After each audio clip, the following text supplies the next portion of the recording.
महाराष्ट्र राज्य शासनाने नुकतंच एक परिपत्रक काढून हिंदी ही त्रिसूत्री भाषा म्हणून त्या ठिकाणी विद्यार्थ्यांना शिकवण्यात यावी असं परिपत्रक काढून त्या ठिकाणी मागणी केलेली आहे। पण महाराष्ट्रातील जनतेचा राजकीय पक्षांचा विरोध लक्षात घेता पूर्वी जो त्या परिपत्रकामध्ये अनिवार्य शब्द होता तो अनिवार्य शब्द त्या ठिकाणाहून काढून घेण्यात आला आणि त्याच्याऐवजी मराठी हिंदी भाषेचा त्या ठिकाणी वापर करण्याचा प्रयत्न करण्यात यावा अशा शब्दांचा खेळ या फडणवीस सरकारने मराठी भाषेच्या आणि हिंदी भाषेच्या संदर्भामध्ये या ठिकाणी केलेला आहे।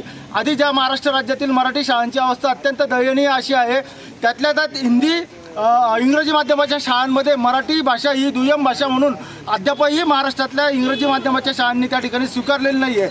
असं असताना केंद्र शासनाचं धोरण म्हणून हिंदी भाषा सक्तीकरण करणं हे महाराष्ट्रामध्ये लागू करणं हे फडणवीस सरकारचं धोरण या ठिकाणी संपूर्ण महाराष्ट्रातील जनतेने या ठिकाणी हाणून पाडायला हवं। कारण की तामिळनाडूमध्ये तामिळ भाषा आणि गुजरातमध्ये गुजराती भाषा त्या ठिकाणी गुजरात्यांनी स्वीकारलेली आहे। गुजरातमध्ये आणि तामिळनाडूमध्ये हिंदी भाषा सक्तीचा त्यांनी त्या ठिकाणी तीव्र शब्दामध्ये त्या ठिकाणी विरोध केलेला आहे। 1966 पासून मराठी भाषेला राजभाषेचा दर्जा मिळाला आणि 2 वर्षापूर्वी म्हणजे 2024 साली केंद्र शासनाने मराठी भाषेला अभिहित भाषेचा दर्जा त्या ठिकाणी दिला।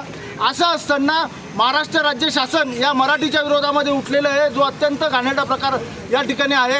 आज शिवसेना उद्धव बाळासाहेब ठाकरे पक्षाच्या माध्यमातून आज आम्ही कलेक्टरांना या ठिकाणी निवेदन देणार आहोत आणि एका आठवड्यामध्ये धुळे जिल्ह्यातल्या 1100 जिल्हा परिषदेच्या शाळा त्यातल्या त्यात 2100 प्राथमिक माध्यमिक आणि उच्च माध्यमिक शाळा अशा 3000 शाळांना शिवसेनेच्या माध्यमातून एक पत्र त्या ठिकाणी पाठवलं जाणार आहे आणि त्या पत्राच्या माध्यमातून आम्ही सर्व मुख्याध्यापकांना आवाहन करणार आहोत की मराठी भाषेचाच त्या ठिकाणी सक्ती करण्यात यावी। हिंदी भाषा ही तिसरी भाषा म्हणून त्यांनी कोणत्याही परिस्थितीमध्ये त्या ठिकाणी अंमलात आणू नये या संदर्भाचं पत्रव्यवहार येत्या आठवड्यामध्ये आम्ही शिवसेनेच्या माध्यमातून या ठिकाणी करणार आहोत।